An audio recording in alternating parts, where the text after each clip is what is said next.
है solar max Orion 6 kilowatt.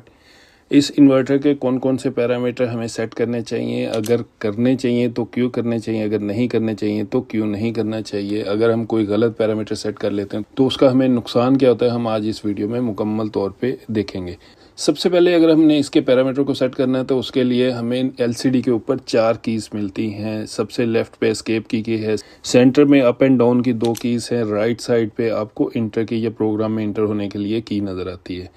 अब आपने प्रोग्राम में इंटर होने के लिए सबसे पहले राइट की को 3 सेकंड तक प्रेस करना है। अगर आप प्रेस करते हैं तो किसी किस्म की कोई बीप नहीं आती तो इसका मतलब है ये एलसीडी इस वक्त लॉक है। उसके लिए लॉक को ओपन करने के लिए अब आपने सबसे पहले एस्केप की को 3 सेकंड तक प्रेस करना है। तो अब आप देखेंगे कि एक बीप की आवाज़ आएगी। इसके बाद आप इंटर वाली की को 3 सेकंड तक प्रेस करेंगे तो अब आप प्रोग्राम में इंटर हो जाएंगे।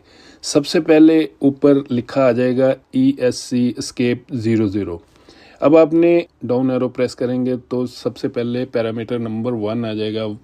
इसमें आपको 3 तरह के ऑप्शन मिलेंगे, SUB, SBU और SOL। मे भी कुछ इन्वर्टर में आपको SOL का ऑप्शन ना मिले। अगर ये फीचर आपके इन्वर्टर में नहीं अवेलेबल तो आप इसके फर्मवेयर को अपडेट करवा के इस फीचर को ऐड करवा सकते हैं। सबसे पहले हम डिस्कस करते हैं SUB को। अगर आप चाहते हैं कि आपका लोड सबसे पहले सोलर से चले, फिर बाकी की अगर उसे ज़रूरत है, सोलर की पावर किसी वजह से कम आ रही है, बाकी की पावर उसे ज़रूरत है तो वो ग्रिड से ले ले, तो फिर आपने इसको SUB सिलेक्ट करना है। SUB में आपको एडवांटेज ये होता है कि बैटरी आपकी थर्ड ऑप्शन में रहती है। बैटरी उसी सूरत में यूज़ होती है जब आपकी ग्रिड अवेलेबल ना हो या सोलर की पावर कम आ रही हो, ग्रिड अवेलेबल ना हो तो फिर वो बैटरी यूज़ होती है। अदरवाइज़ सारी पावर आपकी सोलर से ही यूज़ होती है लोड को चलाने के लिए।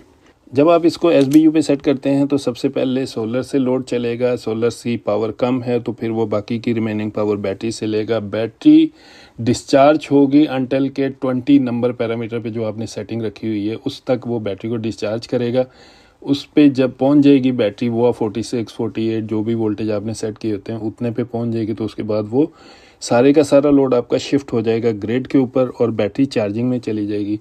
अब दोबारा से चार्ज होते हुए बैटरी जब 21 नंबर पैरामीटर पे जो आपने सेटिंग रखी हुई है वो आप 52, 50 वोल्ट या 54 जो भी आपने सेट किए थे उस पर पहुँचती है तो उसके बाद वो दोबारा से वापस सोलर और बैटरी यूज़ होना शुरू हो जाती है लोड को चलाने के लिए और ग्रिड आपकी दोबारा से स्टैंड बाई में चली जाती है। अब इसमें नुकसान ये होता है कि आपकी बैटरी मुसलसल यूज़ हो रही होती है, लोड शेडिंग है या नहीं है, लेकिन आप बैटरी को कंज्यूम किए जा रहे हैं।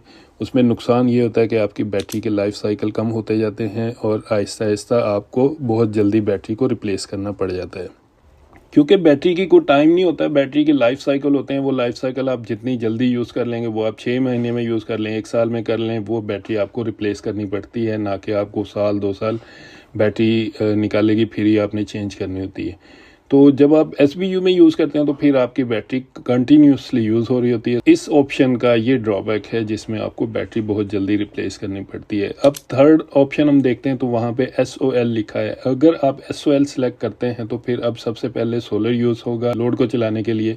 सोलर की पावर अगर कम है तो वो बैटरी को यूज़ करेगा। अगर बैटरी की जो लिमिट्स हमने 20 और 21 नंबर पैरामीटर पे सेट की हैं उसके मुताबिक वो उसको फंक्शन में रखेगा। अब SOL और SBU में डिफरेंस क्या है? अगर आप SOL सेट करते हैं तो इसमें आपको एडवांटेज ये होता है फिर कि आपका डे टाइम में तो सोलर बैटरी यूटिलिटी यूज़ हो जाती है। आप अगर चाहते हैं कि बैटरी आपकी ज़रूर कंज्यूम हो, लिथियम बैटरी यूज़ कर रहे हैं, लाइफ साइकिल ज़्यादा है, आप लाइफ साइकिल यूज़ करना चाह रहे हैं तो फिर आप इस मोड को बेहतर है यूज़ करें, क्योंकि इसका नुकसान SBU की निस्बत कम है। इसमें बैटरी आपकी कम कंज्यूम होती है। SBU में दिन है या रात है उसने उसी साइकिल को रिपीट करना है, लेकिन अगर आप SOL यूज़ करते हैं तो SOL में आप वो दिन में तो आपका सोलर बैटरी यूटिलिटी यूज़ करेगा, लेकिन रात में वो SUB ऑटोमेटिकली शिफ्ट हो जाएगा। वन टाइम आपकी बैटरी डिस्चार्ज होगी उसके बाद वो दोबारा से वापस बैटरी को यूज़ नहीं करेगा, बल्कि ग्रिड पे ही लोड चलता रहेगा रात में, और ग्रिड अगर नहीं होती तो बैटरी यूज़ होती है। इसमें आपको ये एडवांटेज हो जाता है SOL सेलेक्ट करने से। तो हमारी तरफ से रिकमेंडेशन सबसे पहले SUB है। अगर आप SUB नहीं यूज़ करना चाहते हैं तो बेहतर है फिर आप SOL यूज़ करें ताकि आपको बैटरी की तरफ से कम लॉस अब आप डाउन एरो प्रेस करेंगे तो अब आप पैरामीटर नंबर 2 पे आ जाएंगे। 2 नंबर पैरामीटर में आपको 2 ऑप्शन मिलते हैं, एक नंबर पे APL और फिर सेकंड UPS। इन दोनों में आपको मैं थोड़ा सा डिफरेंस बता देता हूँ, फ़ायदा नुकसान बता देता हूँ। इनमें अगर आप APL सेट करते हैं तो अब आपका जो ट्रांसफ़र टाइम है एक सोर्स से दूसरे सोर्स की तरफ जब आप ट्रांसफ़र करते हैं, मीन्स के जब ग्रिड जाती है, ग्रिड से बैटरी पे लोड, आपका शिफ्टिंग टाइम होगा वो 20 मिलीसेकंड होगा। लेकिन अगर आप UPS रखते हैं, UPS में ग्रिड से बैटरी या बैटरी से ग्रिड शिफ्ट होने का टाइम 10 मिलीसेकंड रह जाता है। अगर तो आप इस इन्वर्टर के साथ कंप्यूटर यूज़ कर रहे हैं, DVR यूज़ कर रहे हैं, या आप कोई इस तरह की चीज़ यूज़ कर रहे हैं जो कि रीस्टार्ट हो रही है जब आपकी ग्रिड जाती है या बैटरी से वापस ग्रिड पे शिफ्ट होता है लोड, तो चीज़ें रीस्टार्ट होती हैं, तो फिर आप इस पैरामीटर को UPS पे सेट करें ताकि 10 मिलीसेकंड अब ऑप्शन को यूज़ करते हुए इसको रीस्टार्ट से बचा सकते हैं। अगर आप इस इन्वर्टर के साथ जनरेटर यूज़ कर रहे हैं लेकिन जनरेटर कनेक्ट हो जाता है, चार्जिंग में ही नहीं जाता या स्टैंड बाई में रहता है, तो फिर आपने इस पैरामीटर को APL पे सेट करना है। APL में वाइड रेंज एक्टिव हो जाती है ग्रिड की कनेक्टिविटी की, तो उससे ये है कि आपकी ग्रिड की जो चूँकि जनरेटर में फ्रीक्वेंसी और वोल्टेज की वेरिएशन होती है तो वो इस वेरिएशन को एक्सेप्ट करता है और आपके जनरेटर को कनेक्ट रखता है और चार्जिंग में भी ले जाता है। लेकिन अगर आपकी चीज़ें रीस्टार्ट हो रही हैं तो फिर आपने इसको UPS पे सेट करना है। एक और चीज़, अगर आप ग्रिड फीडिंग कर रहे हैं, ग्रिड फीडिंग के दौरान कई दफ़ा वो ग्रिड फीड करता है इन्वर्टर, कई दफ़ा नहीं करता, तो फिर आपने इस ऑप्शन को APL पे ही सेट करना है, आपने UPS पे सेट नहीं करना। लेकिन अगर 10 मिलीसेकंड को भी आपकी ऐसी अप्लाइंसेज हैं, खसूसी तौर पे मेडिकल इक्विपमेंट्स है, तो 10 मिलीसेकंड को वो सेंस करते हैं, तो अब इस सूरत में हमें फिर बेहतर यही है कि हम उसके वक्त ऑनलाइन UPS यूज़ करें जिसमें शिफ्टिंग टाइम 0 मिलीसेकंड होता है और जो है रीस्टार्ट नहीं होती चीज़ें। अब इसके बाद हम तीसरा पैरामीटर ओपन करते हैं, आउटपुट वोल्टेज। इसमें हमें अगर ऑप्शन देखें तो 3 तरह के ऑप्शन मिलते हैं, 220 volt, 230 volt, 240 volt output voltage. अच्छा, इसमें अब 220 वोल्ट, 230 वोल्ट, इसमें 240 वोल्ट, इसमें से हम कोई भी सिलेक्ट कर सकते हैं, लेकिन ये जो वोल्टेज हम सिलेक्ट करेंगे ये वोल्टेज होंगे जब वो इन्वर्टर बैटरी मोड में काम कर रहा होगा। अगर ग्रिड सोलर मिल के लोड को चला रहे होंगे तो ये वाले वोल्टेज आपके इफेक्टिव नहीं होंगे। ये वोल्टेज उसी सूरत में इफेक्टिव होंगे जब आप इन्वर्टर के साथ बैटरी मोड में यूज़ कर रहे हैं इन्वर्टर को, तो वो अप्लाइंसेस को या आपके घर को जो वोल्टेज मिलेंगे वो 220, 230 या 240 मिलेंगे, जो भी आपने पैरामीटर 3 पर सेट किए होंगे। अब मोस्टली हमें 220 वोल्ट सेट करते हैं या 230 वोल्ट सेट करते हैं ताकि हमें वोल्टेज जो है एक इक्वल मिलते रहे, जो कि ग्रिड के भी नॉर्मली हम लोग कंसीडर करते हैं कि 220 और 230 वोल्टेज की रेंज में होते हैं। अब बाजू का एक मसला और आता है कि हम देखते हैं कि जब इन्वर्टर वापडा पे चल रहा होता है तो हमारे जो फैंस वगैरह हम यूज़ करते हैं उसकी स्पीड स्लो होती है, क्योंकि वापडा के जितने, मिसाल के तौर पे अगर 210 वोल्ट आ रहे हैं तो वो फ़ैन की स्पीड स्लो होगी। अगर अब 240 या 250 आ रहे हैं तो फ़ैन चलाएंगे तो फ़ैन की स्पीड ज़्यादा होगी। लेकिन जैसे ही वापडा जाएगी तो जो वोल्टेज हमने सेट किए होते हैं, अगर 240 आ रहे थे तो हमने उसको इन्वर्टर को बताया होगा बैटरी मोड में 230 या 220 वोल्ट देने, तो फैन स्पीड स्लो कर देंगे या तेज़ कर लेंगे अगर ग्रिड के वोल्टेज उस वक्त कम आ रहे थे। इसके बाद हम पैरामीटर नंबर 4 पे आते हैं। जो पैरामीटर हमें मिलता है वो है आउटपुट फ्रीक्वेंसी। ये 50 और 60 हर्ट्ज़ है। इसमें मोस्टली हम लोग 50 हर्ट्ज़ ही रखते हैं, लेकिन अगर कोई जनरेटर वगैरह यूज़ कर रहे हैं, जनरेटर कनेक्टिविटी का प्रॉब्लम आ रहा है, तो फिर हम 60 रख लेते हैं। इसके बाद पैरामीटर नंबर 5 आता है। इसमें BLU और LBU का आपको ऑप्शन मिलता है। अगर तो आप चाहते हैं कि जैसे ही सूरज तुलू हो सबसे पहले वो बैटरी को चार्ज करे, तो आपने इसको BLU पे सेट करना है। अगर आप चाहते हैं कि जैसे ही सूरज तुलू हो तो सबसे पहले वो लोड को पावर प्रोवाइड करे, अगर लोड से कुछ पावर बचे तो वो बैटरी को चार्ज करे, तो फिर आपने इसको LBU पे सेट करना है। इसके बाद पैरामीटर नंबर 6 आता है। अगर आपने इसको इनेबल रखा हुआ है तो लोड बाईपास हो जाएगा जैसे ही सिस्टम आपका ओवरलोड होगा, लेकिन ये उसी सूरत में होगा अगर आपका सिस्टम बैटरी मोड में काम कर रहा हो, मींस के आपने 1 नंबर पैरामीटर को SOL या SBU रखा हुआ, तो आपका सिस्टम ओवरलोड हुआ तो वो बाईपास कर देगा, सारा लोड ग्रिड पे शिफ्ट कर देगा। लेकिन अगर वो ऑलरेडी ग्रिड के साथ ही सिंक होकर चल रहा है तो फिर ये ओवरलोड की वार्निंग देके सिस्टम को शट डाउन कर देगा। इसके बाद पैरामीटर नंबर 7 है ऑटो रीस्टार्ट। अगर ओवरलोड होता है तो आपका सिस्टम खुद ब खुद ही दोबारा से ऑन हो जाएगा। अगर आपने इसे इनेबल रखा, अगर डिसेबल रखा हो तो वो खुद से आपको मैनुअली ऑन करना पड़ेगा अगर आपका सिस्टम ओवरलोड होकर बंद होता है। इसके बाद पैरामीटर नंबर 8 है, अगर आपने इसे इनेबल रखा हुआ तो इन्वर्टर ओवर टेम्परेचर होने की वजह से अगर बंद हुआ है तो वो खुद ब खुद ही ऑन हो जाएगा। अगर आपने इसे डिसेबल रखा हुआ तो फिर खुद मैनुअली आपको ऑन करना पड़ेगा। नॉर्मली इसे डिसेबल रखा जाता है। ओवर टेम्परेचर होने की जो सबसे कॉमन वजूहत है उनमें इस इन्वर्टर के साइड पे जो फिल्टर लगे होते हैं अगर वो प्रॉपरली साफ़ ना हो तो ओवर टेम्परेचर हो सकता है। इन्वर्टर फैंस प्रॉपरली एग्जॉस्ट ना कर सक रहे हो एयर को, उस वजह से भी हो सकता है। इन्वर्टर आपने अगर छत के ऊपर ममटी में लगाया हुआ है वहाँ पे ओवर टेम्परेचर की वजह बन सकती है। और किचन के अंदर लगाया हुआ है या सीढ़ियों के नीचे लगाया हुआ है वहाँ पे एयर प्रॉपरली वेंटिलेट नहीं हो सकती, जिस वजह से इन्वर्टर ओवर टेम्परेचर होता है। फॉल्ट की रेशो भी बढ़ जाती है और इन्वर्टर के बर्न होने के भी चांसेस ज़्यादा होते हैं। हमेशा IP21 या 20 इन्वर्टर जो होते हैं उनको कोशिश करें कि ऐसी जगह पे इंस्टॉल करवाएं जहाँ पे एयर प्रॉपरली वेंटिलेट हो और एयर कूलिंग भी बेहतर हो, क्योंकि एक्सटर्नल टेम्परेचर अफेक्ट करता है इन्वर्टर के इंटरनल टेम्परेचर भी। इन्वर्टर का वर्किंग के दौरान जब वो पीक पे काम कर रहा होता है तो इन्वर्टर के अपने कंपोनेंट्स जो लगे होते हैं उनका 102 डिग्री तक टेम्परेचर जा सकता है। 70-80 नॉर्मल इसका टेम्परेचर होता है। तो जब इंटरनली इतना ज़्यादा टेम्परेचर होगा तो एक्सटर्नल भी टेम्परेचर अफेक्ट करेगा, तो फिर उससे इन्वर्टर की कंप्लेन रेशियो बढ़ जाती है। इसके बाद पैरामीटर नंबर 9 है, अगर आपने इन्वर्टर को ग्रेड फीडिंग के तौर पे यूज़ करें तो आपने इसको इनेबल करना है। अगर आप इन्वर्टर के साथ ग्रेड फीडिंग का फंक्शन यूज़ नहीं करें तो फिर आपने इसको डिसेबल रखना है। ये ज़रूर रखना है इंस्टॉलेशन के दौरान ख्याल कि इन्वर्टर की ये वाली फीचर इनेबल उसी सूरत में हो अगर आपका ग्रीन मीटर इंस्टॉल हुआ है। अगर आपका ग्रीन मीटर इंस्टॉल नहीं है और आपने इसको इनेबल रखा है तो फिर आपका बिजली का बिल बढ़ भी सकता है। इसके बाद पैरामीटर नंबर 10 है, इसमें चार्जिंग सोर्स प्रायोरिटी है। अगर आप चाहते हैं कि इन्वर्टर आपका सिर्फ दिन में सोलर से चार्ज करे लेकिन अगर रात में उसे ज़रूरत हो तो वो ग्रिड से ले ले, तो फिर आप इसको बेस्ट है कि CSO पे सेट करें।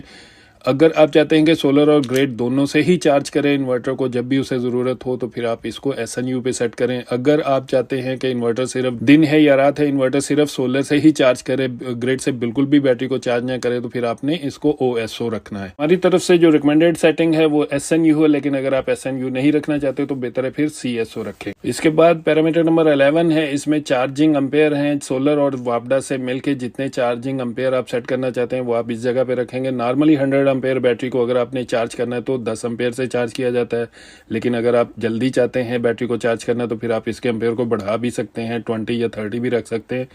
ज़्यादा बेहतर यही होता है कि बैटरी की कैपेसिटी के मुताबिक चार्जिंग अम्पेयर सेट किए जाएं ताकि लीनियरली बैटरी आपकी चार्ज हो और लीनियरली ही डिस्चार्ज हो। जितनी जल्दी चार्ज होगी बैटरी, अगर आप चार्जिंग अम्पेयर ज़्यादा रखेंगे तो उतनी ही जल्दी वो डिस्चार्ज भी होगी। इसके बाद पैरामीटर नंबर 13 है, इसमें चार्जिंग अम्पेयर है ग्रेड से। जितने अम्पेयर से आप वापडा से चाहते हैं चार्जिंग रखना वो आप 13 नंबर पैरामीटर को सेट करके सेट कर सकते हैं।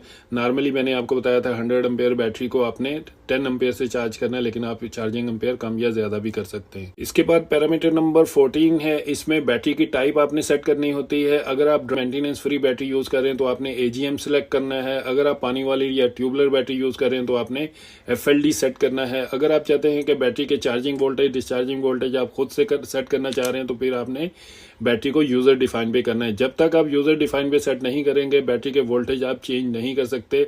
जो कि 17, 18 और 19 नंबर पे पैरामीटर है उसको आप चेंज नहीं कर सकते।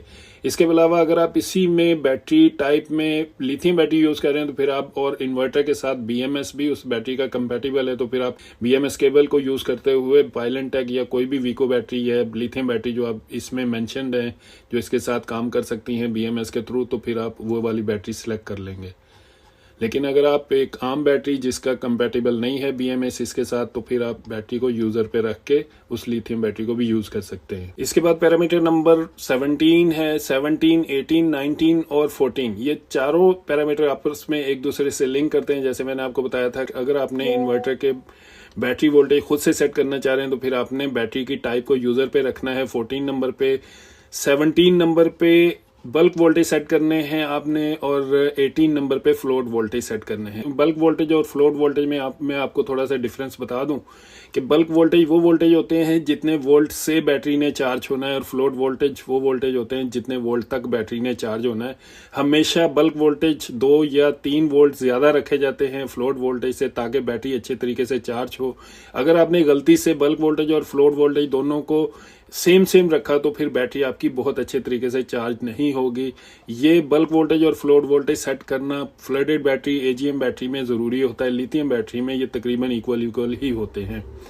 तो इस चीज़ को मद्देनज़र रखते हुए आपने बल्क वोल्टेज को हमेशा थोड़ा ज़्यादा रखना है फ्लोट वोल्टेज से। 19 नंबर पैरामीटर पे आपने कट ऑफ वोल्टेज हैं, जितने वोल्ट पे जब बैटरी पहुंच जाए तो इन्वर्टर आपका लोड को बंद कर दे। एजीएम और फ्लडेड बैटरीज के लिए नॉर्मली इसमें 42 वोल्ट रखे जाते हैं। इसके बाद पैरामीटर नंबर 20 और 21, जैसे मैंने आपको बताया था, अगर आपने 1 नंबर पैरामीटर को SBU या SOL पे रखा है तो फिर आपका इन्वर्टर सबसे पहले बैटरी और सोलर दोनों मिलकर लोड को चलाएंगे। बैटरी डिस्चार्ज होते हुए 20 नंबर पैरामीटर तक जब डिस्चार्ज हो जाएगी तो लोड शिफ्ट कर देगी ग्रिड के ऊपर। दोबारा से फिर बैटरी चार्जिंग में चली जाएगी और जब 21 नंबर पैरामीटर पे बैटरी पहुंच जाएगी तो वो दोबारा से सोलर और बैटरी यूज होना शुरू हो जाएगी और लोड आपका वापस बैटरी और सोलर पे शिफ्ट हो जाएगा। ग्रिड आपका स्टैंड बाई में चला जाएगा। इसके बाद पैरामीटर नंबर 22 है, अगर आप चाहते हैं कि इन्वर्टर की LCD पे वो डिस्प्ले शो हो जो आप देखना चाह रहे हैं तो फिर आपने इस पैरामीटर को इनेबल कर देना है। अगर ये इनेबल होगा तो इन्वर्टर वही चीज़ दिखाएगा जो लास्ट आपने उस पर डिस्प्ले पे छोड़ी है। अगर आप इसको डिसेबल रखेंगे तो इन्वर्टर ऑटोमेटिकली डिफ़ॉल्ट डिस्प्ले पे चला जाएगा। इसके बाद पैरामीटर नंबर 23 है, अगर आप चाहते हैं कि इन्वर्टर की LCD कुछ टाइम के बाद डिस्प्ले को ऑफ कर दे तो फिर आपने इसको इनेबल रखना है। अगर आप चाहते हैं कि इन्वर्टर की LCD परमानेंटली ऑन रहे, इस पे जो डिस्प्ले आ रहा है वो परमानेंटली शो होता है, फिर आपने इसे ऑफ रखना है। इसके बाद पैरामीटर नंबर 24 है, अगर आप इन्वर्टर के अलार्म को ऑफ करना चाहते हैं, किसी भी किस्म की बीप को ऑफ करना चाहते हैं तो फिर आपने इसको BOF पे रखना है। इसके बाद पैरामीटर नंबर 25 है, अगर आप चाहते हैं कि ग्रिड जाने की सूरत में इन्वर्टर बीप ना करे तो फिर आपने इसको AOF पे रखना है। इसके बाद पैरामीटर नंबर 27 है, अगर आप चाहते हैं इन्वर्टर आपका लास्ट फॉल्ट जो आया है उसको अपने अंदर स्टोर रखे, LCD पे डिस्प्ले में रखे, तो फिर आपने इसको इनेबल रखना है। इसके बाद पैरामीटर नंबर 28 है, अगर आप इन्वर्टर सिंगल मोड में यूज कर रहे हैं तो फिर आपने इसको SIG पे सेट करना है। लेकिन अगर आप 2 या 2 से ज्यादा इन्वर्टर एक ही फेज पे यूज कर रहे हैं और पैरेलल में यूज कर रहे हैं तो फिर आपने इसको PAL पे सेट करना है। अगर आप 3 इन्वर्टर हर फेज पे एक इन्वर्टर यूज कर रहे हैं, 3 phase input 3 phase output use कर रहे हैं तो फिर आपने 3P1 3P2 और 3P3 को सिलेक्ट करना है। लेकिन इस पैरामीटर को चेंज करने से पहले आपको इन्वर्टर का ऑन ऑफ बटन को ऑफ करना पड़ता है, तब ये पैरामीटर आप चेंज कर सकते हैं। पैरामीटर नंबर 29, अगर आप इन्वर्टर के एनर्जी स्टोरेज जितनी भी उसमें हुई है जनरेशन उसको रीसेट करना चाहते हैं तो आप इसको इनेबल करके रीसेट कर सकते हैं। अगर आप चाहते हैं कि इन्वर्टर को एक मखसूस टाइम पे बैटरी ग्रिड से चार्ज हो तो फिर आप इसमें 30 और 31 में ऑन और ऑफ चार्जिंग टाइम सेट कर सकते हैं। जितने टाइम से आप चाहते हैं कि ग्रिड से वो चार्ज करे तो फिर आपने उसको चार्जिंग स्टार्ट चार्जिंग पे सेट करना है उतना टाइम। अगर आप चाहते हैं इतने बजे दोबारा से वो स्टॉप कर दे ग्रिड से चार्जिंग तो फिर आपने 31 नंबर पे वो टाइम सेट करना है। इसके बाद पैरामीटर नंबर 32 है, इसमें अब अगर हम चाहते हैं कि इन्वर्टर हमारा एक मखसूस टाइम में आउटपुट बंद कर दे, ये मोस्टली उस जगह पे यूज़ करते हैं रिमोट एरियाज है जहाँ पे आप चाहते हैं कि डे टाइम में लोड ऑफ हो जाए, कैमरास लगे हुए हैं या लाइट्स लगी हुई हैं रिमोट एरियाज में, तो उसमें आप ये टाइम सेट कर सकते हैं कि इतने से इतने बजे तक इन्वर्टर आउटपुट ऑफ कर दे और बैटरी को चार्ज करता रहे। अब रात जैसे ही आए तो वो दोबारा से उसे ऑन कर दे पूरे लोड को और जो बैटरी डिस्चार्जिंग स्टार्ट हो जाए। अगर आपने घर में एक बड़ा सिस्टम लगाया हुआ है जो बैटरी के बगैर आप ये इन्वर्टर यूज़ कर रहे हैं जो सिर्फ ग्रिड फीड और डे टाइम में आपको लोड को चलाता है, अब जो पीक आवर से बचने के लिए जो जिस टाइम पे आपको पता है कि बिजली महंगी होती है तो उस टाइम से बचने के लिए आपने इसे टाइम दिया है कि जी 6 से लेकर 10 बजे तक अब आउटपुट बंद कर दे, वापडा यूज़ होनी बंद हो जाए। तो इससे आगे आपने एक छोटा UPS 200-400 वाट वाला या 1000-1200 वाट वाला एक सिंगल बैटरी UPS लगाया हुआ है, वो ऑन हो जाए और बैटरी से वो घर के लोड को चलाता रहे, तो फिर आप इस ऑप्शन को यूज़ कर सकते हैं। इसके बाद पैरामीटर नंबर 34 है, अगर इन्वर्टर आपका ग्रेड फीडिंग के साथ काम कर रहा है और किसी टाइम पे ग्रेड फीडिंग करता है, किसी टाइम पे छोड़ देता है, तो फिर अब आपने इसके 34 नंबर पैरामीटर को GEN जर्मनी स्टैंडर्ड सेलेक्ट करना है। इसमें आप ग्रेड कोड स्टैंडर्ड सेलेक्ट कर सकते हैं। नॉर्मली इंडिया सेलेक्ट हुआ होता है, लेकिन आप इसको चेंज करके जर्मनी पर सेट कर दें ताकि बेहतर तरीके से फिर वो ग्रेड फीडिंग कर सकेगा। इसमें वोल्टेज और फ्रीक्वेंसी रेंज बढ़ जाती है। इसके बाद पैरामीटर नंबर 35 है, अगर आप चाहते हैं RGB लाइट जो इन्वर्टर की LCD के इर्द गिर्द लगी हुई है उसे ऑन या ऑफ करना चाहते हैं, तो आप इसको इनेबल या डिसेबल करके ऑन या ऑफ कर सकते हैं। इसके बाद पैरामीटर नंबर 36 है, आप RGB लाइट की लाइट को लो हाई नॉर्मल सेलेक्ट कर सकते हैं 36 नंबर पैरामीटर को यूज़ करते हुए। 37 नंबर जो है वो भी RGB लाइट से ही मुतल्लक है, जो उसकी स्पीड है। अगर आप इसके इफेक्ट यूज़ कर रहे हैं, पावर चेजिंग, साइकिलिंग या कोई आप पावर व्हील यूज़ कर रहे हैं, तो अब आप इसकी स्पीड को एडजस्ट कर सकते हैं 37 नंबर पैरामीटर को यूज़ करते हुए। RGB लाइट इफेक्ट 38 नंबर, ये वही चीज़ है जो मैंने आपको बताई है। अगर आप चाहते हैं कि एक स्टेबल ऑन रहे लाइट, तो फिर आप इसको सॉलिड ऑन पे रखेंगे। अगर आप चाहते हैं वो पावर चेजिंग में चले या साइकिल में चले, तो वो उसको आप मतलब के LCD के इर्द गिर्द घुमा भी सकते हैं। सिंपल वर्ड्स में ये है। 39 नंबर पैरामीटर है, डाटा प्रेजेंटेशन है। अगर आप LCD के इर्द गिर्द जो RGB लाइट है उसकी सेटिंग करना चाहते हैं कि PV के मुताबिक या बैटरी की कैपेसिटी के मुताबिक वो आपको शो करे, या LCD की जो RGB लाइट है उसको देख के आपको आइडिया हो जाए कि इस वक्त ये बैटरी मोड में है, या बैटरी की कंजम्पशन कितनी हो रही है, कितने % हो रही है, या सोलर से क्या पावर आ रही है, कितनी अच्छी आ रही है, तो आप अंदाजे के लिए इसको 39 नंबर पैरामीटर को सेट करके इसको भी देख सकते हैं आप। इसके बाद 40 नंबर पैरामीटर पे आपके कलर है, RGB लाइट के कलर सेट कर सकते हैं। पिंक है, येलो है, और भी काफ़ी सारे कलर हैं, वो आप सारे के सारे सेट कर सकते हैं। अगर आप खुद से कोई कलर स्कीम बनाना चाहें तो वो भी लैपटॉप लगा के इसके साथ उसके कलर्स को एडजस्ट कर सकते हैं। इसके बाद 41 नंबर है, वो भी RGB लाइट के कलर से ही रिलेटेड है। अगर आप चाहते हैं कि इसका डाटा RGB लाइट को देख के डाटा का आइडिया हो जाए, तो फिर आप इसके 41 नंबर को भी यूज़ कर सकते हैं। 42 नंबर वो भी RGB लाइट से ही रिलेटेड है, इसके कलर से ही रिलेटेड है। वो भी आप इसके कलर्स वगैरह को बैटरी ग्रेड PV के साथ लिंक कर सकते हैं इस पैरामीटर को यूज़ करते हुए। इसके बाद आ गई जी पैरामीटर नंबर 60, 61, 62, 63।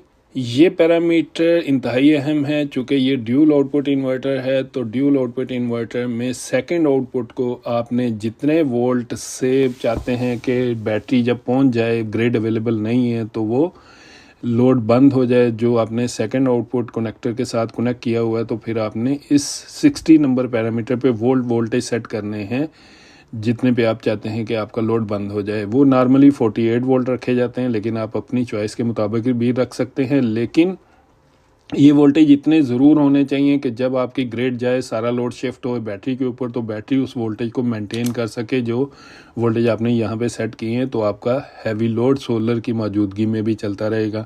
अब अगर आपने वोल्टेज ही वो सेट कर दिए यहाँ पे जो कि उसको मीट ही नहीं कर सक रहा, तो फिर आपका हैवी लोड फौरी तौर पर बंद हो जाएगा। उसके बाद इसी के साथ है 61 नंबर पैरामीटर। इस पे आपने नॉर्मली DDS लिखा हुआ है, लेकिन नॉर्मली आपने इसको इनेबल करना है, 990 सेट करना है, या आप कोई भी टाइम सेट कर सकते हैं। इसमें टाइम सेट करने का से मुराद ये है कि जब आपके बैटरी के वोल्टेज 60 नंबर पैरामीटर के मुताबिक पहुंच जाते हैं, और अगर आपने यहाँ पे टाइम सेट किया हुआ है, तो अब ये टाइम के मुताबिक चलेगा। जब उतने मिनट हो जाएंगे तो वो आपके लोड को बंद कर देगा। बेशक बैटरी के वोल्टेज 48 या 47 या जो भी आपने रखे हुए हैं उतने पे क्यों ना हो, तो ये हैवी लोड आपका बंद कर देगा टाइम को देखते हुए। 61 नंबर मिनट्स को देखते हुए वो बंद कर देगा। तो इसलिए इसको नॉर्मली 990 रखा जाता है, ताकि इन्वर्टर सिर्फ बैटरी के वोल्टेज के मुताबिक ही काम करे, टाइम को ना देखे। इसके बाद 62 और 63 है। 62 में अब आप जिस तरह आपने पहले कंप्लीट इन्वर्टर की AC आउटपुट का टाइम सेट करके आपने उसको ऑन या ऑफ करवाया था, तो इसी तरह आप 62 और 63 के ज़रिए सिर्फ सेकंड आउटपुट की टाइम सेट करके आप आउटपुट को ऑन या ऑफ भी करवा सकते हैं। जितने बजे आप चाहते हैं कि सेकंड आउटपुट ऑन हो जाए, वो आपने 62 पे सेट करने हैं। जितने बजे आप चाहते हैं ऑफ हो जाए, तो वो आपने 63 पे टाइम सेट कर देना है। उतने बजे ऑटोमेटिकली आपके इन्वर्टर सेकंड आउटपुट को बंद कर देगा। इसमें आप दोनों आउटपुट्स को अलग अलग टाइम दे सकते हैं। जब आपने मिनट्स सेट करने हैं तो आपने 95 नंबर पैरामीटर पे सेट करने हैं, 96 पे आपने आवर सेट करने हैं, जितने बजे उस वक़्त का टाइम है जो आप सेट कर रहे हो। 97 पे आपने डेट सेट करनी है, 98 पे आपने मंथ सेट करना है और 99 पे आपने ईयर सेट करना है। टोटल पैरामीटर आपके अब सेट हो चुके हैं। अब आप इन्वर्टर को रीस्टार्ट करके कम्प्लीटली यूज़ कर